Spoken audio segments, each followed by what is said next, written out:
Hi hello सर्वांना, खूप खूप स्वागत आपली शुभांगी ब्लॉगमध्ये। तर तुम्हाला इथे गॅसवर हे बघा तेल तापत ठेवलेलं दिसत असेल आणि मी हे तेल कशासाठी तापत ठेवलेलं आहे तर हे तेल मला टाकायचं आहे लोणच्यामध्ये। सॉरी मी तुम्हाला सांगायचं विसरून गेले की मी लोणच्याची रेसिपी केलेली ती माझ्या चॅनलवर अपलोड केलेली मी आणि खूप छान माझं लोणचं झालं आणि छान झाल्यामुळे ना ते असं पटापट संपत आहे। मधींना दे, याला दे, त्याला दे, त्याला दे आणि त्याच्यामधला खार कसं आपण लोणचं म्हटलं का खार घेतो त्याच्यामुळे लोणचं मला थोडं कोरडं वाटायला लागलं। तर मी साधारणतः हे अर्धा किलो गोडं तेल घेतलं आहे, तापत ठेवलं आहे मी हे आणि हे तेल कडक तापलं का थंड होऊन देईल मी 2-3 तास आणि त्यानंतर मी लोणच्यामध्ये मिक्स करणार आहे। तसं तर आजच्या रेसिपीमध्ये ना आजच्या ब्लॉगमध्ये मी कांद्याच्या चटणीची रेसिपी दाखवणार आहे, कारण मला एका ताईंची कमेंट आली, सीमाताई भागवत तसं त्यांचं नाव आहे। त्यांची कमेंट आली की कांद्याच्या चटणीची रेसिपी दाखवा, तर मी आज कांद्याच्या चटणीची रेसिपी दाखवते। पण कांद्याची चटणी करेपर्यंत आहे ना माझं तेल छान थंड होईल। तर प्रथम तर मी तेल तापत ठेवलं आहे आणि चांगलं कडक धूर निघेपर्यंत मी तापून घेणार आणि नंतर थंड झाल्यावर मी ते लोणच्यात टाकणार आहे, ते पण तुम्हाला दाखवणार आहे आणि कांद्याच्या चटणीची रेसिपी पण दाखवणार आहे। माझी कांद्याची चटणी खूप छान होती आणि हो, कांदे बरेच महाग झाले पण मला आहे ना माझ्या भावाने कांदे दिलेले, भरपूर कांदे आहे माझ्याकडे, त्याच्यामुळे मी कांदा बटाट्याची भाजी कांद्याची चटणी करत असते नेहमी आणि आमच्या घरात आवडते। तर चला आता प्रथम तेल तापते तोपर्यंत मी कांद्याची चटणी बनवते। चला मी 10 मिनिट गॅसवर फुल गॅसवर तेल चांगलं कडक तापलं, हे बघा तेलातून धूर निघायला लागला आहे। आता गॅस मी बंद करते आणि चाळणीखाली तेल झाकून ठेवते, पुरणाच्या चाळणीखाली, म्हणजे त्यात कचरा पण पडणार नाही आणि तेल छान थंड पण होईल। कांद्याची चटणी करण्यासाठी मी ना इथे शेंगदाणे भाजत ठेवले त्यावर, म्हणजे एवढे नाही भाजणार, म्हणजे एवढे टाकणार नाही मी कांद्याच्या चटणीला, थोडेच टाकणार आहे। पण मी एका वेळेस सगळे जेवढे जास्तीत जास्त भाजता येईल ना तेवढे भाजून ठेवते, म्हणजे कसं थोडे भाजायला पण गॅस तेवढाच जाणार असतो, जास्त भाजायला पण गॅस तेवढाच जाणार असतो। मग एका वेळेस भाजले तेवढंच आपलं पुढच्या भाजीचं काम आरामशीर होऊन जातं। तर मी पहिल्यांदा छान शेंगदाणे भाजून घेते।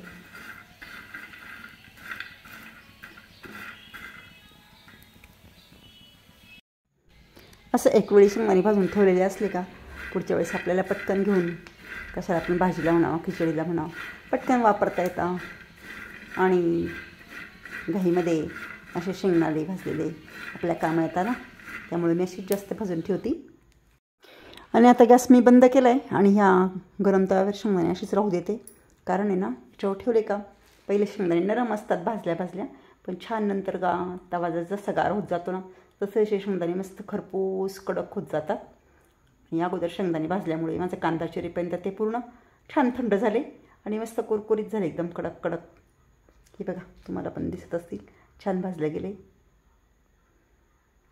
तर चला शेंगदाणे थंड होईपर्यंत मी आता छान बारीक कांदा चिरते।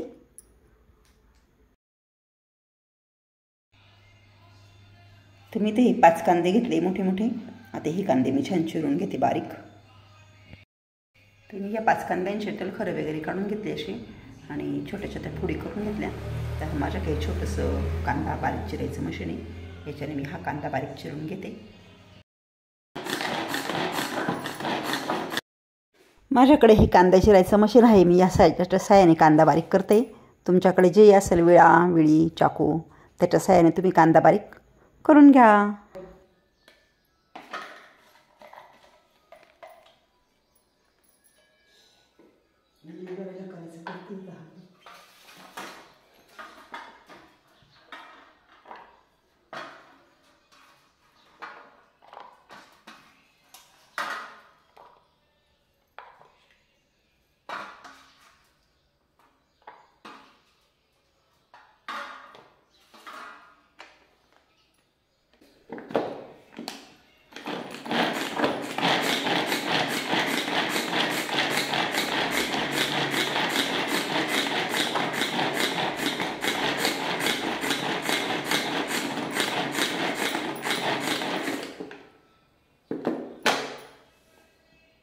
तर या पद्धतीने याच्यामध्ये ह्या मशीनमध्ये असा छान बारीक कांदा होतो बघा।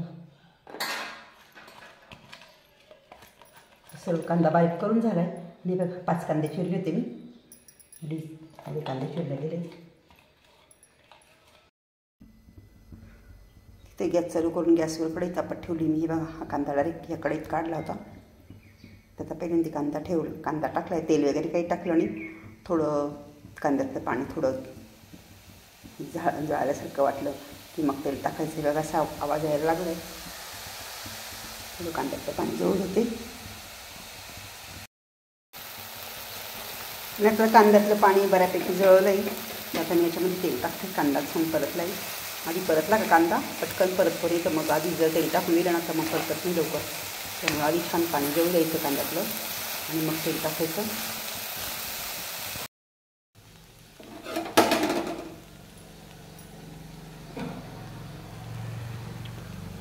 तर याच्यामध्ये मी 1 चमचा भाजीचं तेल टाकते. भाजीचं चमचा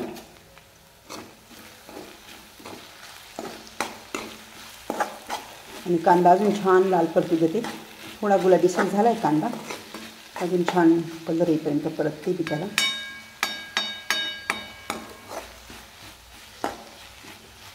गॅस बारीक केला आहे, कारण कसं बारीक गॅसवर छान कांदा परतू द्यावा लागतो, म्हणजे कांद्याची चटणीची चव छान होते.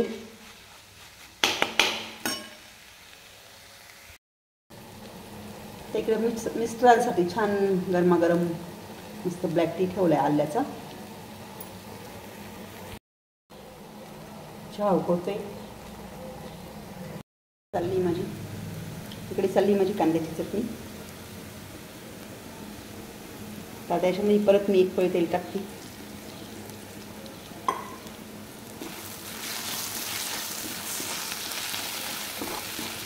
कांद्याच्या चटणीला ना तेल जरा जास्त टाकावं लागतं. आणि हे बघा, हा कांदा मी असं साईडला करते. आणि आता कांद्याचा कलर पूर्ण बदलला आहे, पूर्ण गुलाबी गुलाबी झाला आहे. याच्यात परत तेल टाकते थोडं फोडणीसाठी. परत मी 1 पळी तेल टाकलं. नंतर यात मी टाकते जिरे टाकले.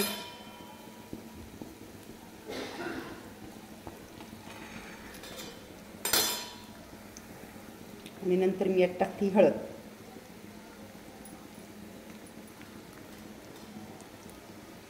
नंतर यात टाकते मी थोडीशी धना पावडर.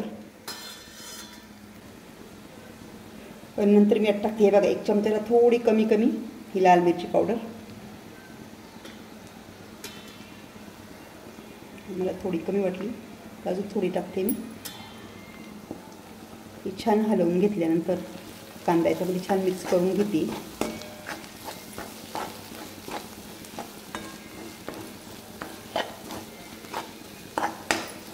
किती छान दिसते बघा चटणी.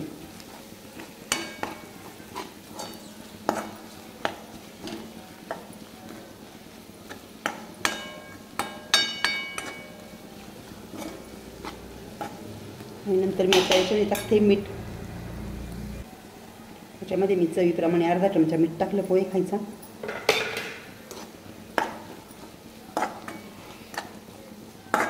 आणि आता याच्यावर मी ठेवते शेवट झाकण.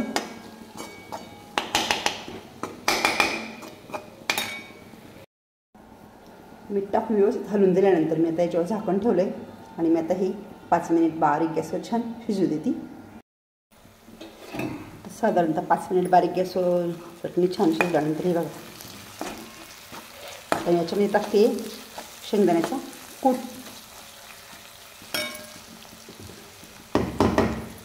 थोडं शेंगदाण्याचं कूट वाटून घेतलं आहे मिक्सरला. थोडे शेंगदाणे घेतले आपल्या अंदाजानुसार. हे शेंगदाणे मग आम्ही भाजले, त्यातलेच शेंगदाणे घेतले, थंड झाले त्यात मस्त. त्याच्यामध्ये थोडा पाण्याचा शिपका देते आणि परत बारीक गॅसवर 5 मिनिट वाफ देते.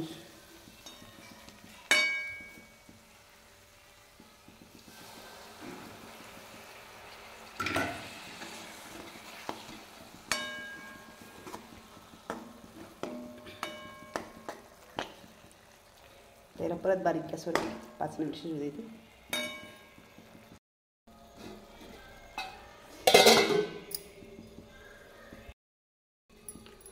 आणि 5 मिनिट झाकण ठेवून चटणी शिजू दिल्यावर हे बघा,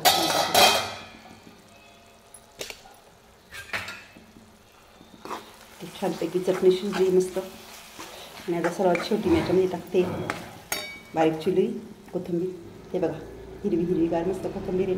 कोथिंबीर कधी पण ना सर्वात शेवटी टाकायची, म्हणजे ती दिसायला पण छान दिसती आणि तिची टेस्ट पण बदलत नाही. नाही तर कोथिंबीर जर आपण अगोदर टाकून दिली ना तर ती काळी काळी दिसते, तिची चव पण एवढी प्रॉपर लागत नाही. ते बघा तयार झाली आहे टिफिनसाठी कांद्याची चटणी. आमच्या घरामध्ये आवडती त्याच्यामुळं करते मी नेहमी. आणि मला ताईंची कमेंट आली होती त्याच्यामुळे मी ही कांद्याची चटणीची रेसिपी तुम्हाला दाखवली. तशी चटणी नक्की करून बघा, खूप छान लागते, मस्त चव असते आणि कांदा आपल्या शरीरासाठी पौष्टिक पण असतो. त्याच्यामुळे मी कांद्याची चटणी नेहमीच करते.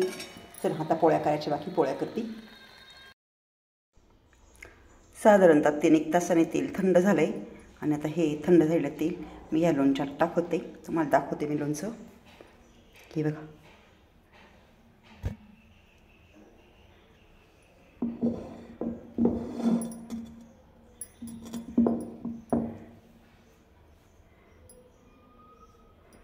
तर हे लोणचं ना कोरडं कोरडं पडले जरा, तर लोणचं टाकून मी तेल टाकून मी छान लोणचं हलवून देते.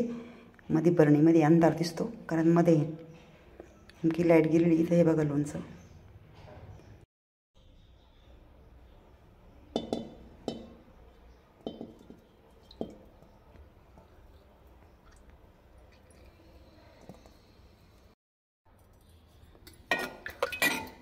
तेल टाकून मस्त मी ना लोणचं असं छान हलवून घेतलं आणि बघा किती छान दिसतंय लोणचं, छान लाल लाल कलरचं. भरपूर आता खार झाला आहे त्याच्यामध्ये.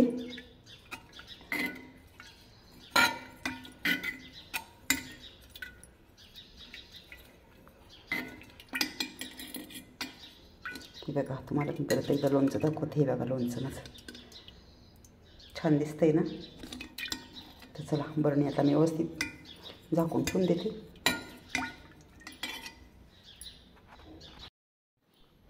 तर लोणचं ना असं कोरडं नसतं पडू द्यायचं, जसं माझं झालं होतं तसं.